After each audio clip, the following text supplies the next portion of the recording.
Assalamualaikum warahmatullahi wabarakatuh.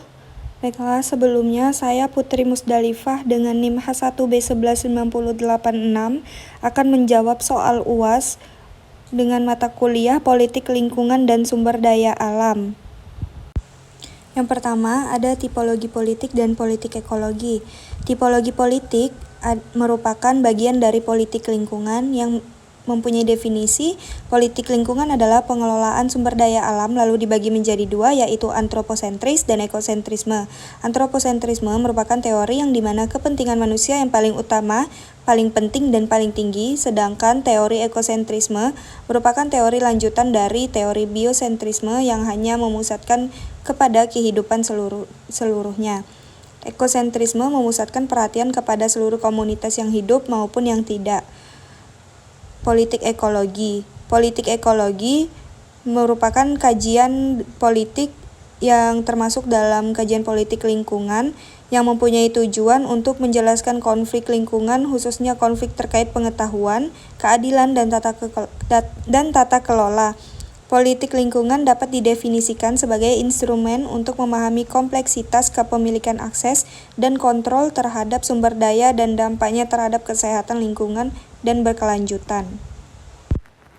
Kemudian yang kedua ada trickle-down ekonomi atau trickle-down effect, di mana trickle-down ekonomi atau trickle-down effect ini dapat dipahami bahwa trickle-down ekonomi atau trickle-down effect merupakan teori pertumbuhan ekonomi yang terjadi dan terfokus pada pemilik modal atau investor yang kemudian dibantu dikelola oleh pemerintah dan ditujukan ke pelayanan publik. Yang ketiga, kutukan sumber daya alam. Yang dimaksud dengan kutukan sumber daya alam adalah di mana negara yang memiliki sumber daya alam yang berlimpah memiliki kesejahteraan masyarakat yang buruk dan mengalami tidak majunya ekonomi negara tersebut dikarenakan pengelolaan dan tata kelola SDA tersebut tidak baik ataupun salah.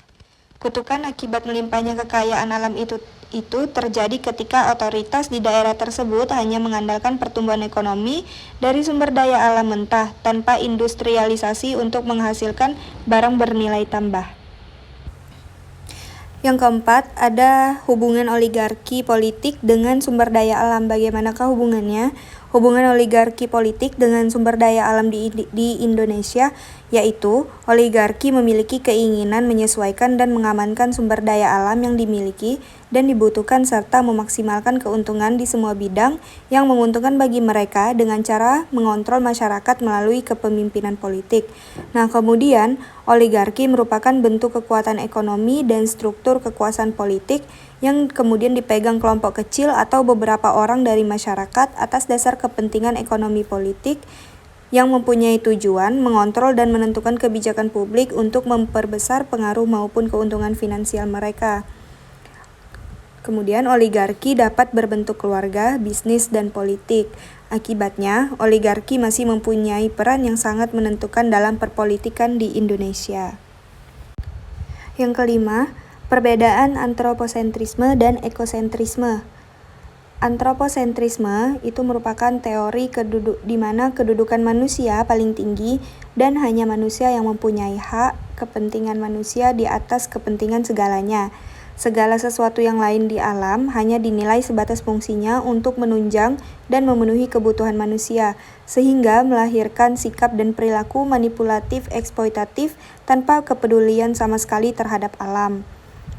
Nah, yang kedua ada teori ekosentrisme, di mana bumi membutuhkan semua makhluk dan organisme untuk keberlangsungan kehidupan yang normal. Maka makhluk hidup berupa tumbuhan dan hewan memiliki fungsi dan perannya yang istimewa sehingga memiliki hak dan legitimasi untuk bertahan. 6. Pemikiran Arnenaes tentang fragile ekosistem. Dalam pemikiran Arnenaes, kasus lingkungan tersebut hanya bisa diatasi dengan melakukan perubahan cara pandang manusia terhadap alam secara fundamental dan dibutuhkan sebuah pola hidup baru yang mencakup budaya dari suatu masyarakat secara keseluruhan. Nah, kesalahan cara pandang yang dimaksud ialah bersumber dari etika antroposentrisme yang memandang manusia sebagai pusat dari alam semesta dan hanya manusia yang mempunyai nilai, sementara alam dan segala isinya hanya sebagai alat pemuas kepentingan dan kebutuhan hidup manusia. Nah, kemudian dari cara pandang tersebut melahirkanlah sikap dan perilaku eksploitatif tanpa kepedulian terhadap alam dan segala isinya. Yang ketujuh, bagaimana hubungan oligarki politik dengan sumber daya alam? Hubungan oligarki politik dengan sumber daya alam di Indonesia, yaitu oligarki memiliki keinginan menyesuaikan dan mengamankan sumber daya alam yang dimiliki dan dibutuhkan serta memaksimalkan keuntungan di semua bidang yang menguntungkan bagi mereka dengan cara mengontrol masyarakat melalui kepemimpinan politik. Nah, kemudian oligarki merupakan bentuk kekuatan ekonomi dan struktur kekuasaan politik yang dipegang kelompok kecil atau beberapa orang dari masyarakat atas dasar kepentingan ekonomi politik yang mempunyai tujuan mengontrol dan menentukan kebijakan publik untuk memperbesar pengaruh maupun keuntungan finansial mereka. Oligarki dapat berbentuk keluarga, bisnis, dan politik. Akibatnya, oligarki masih mempunyai peran yang sangat menentukan dalam perpolitikan Indonesia.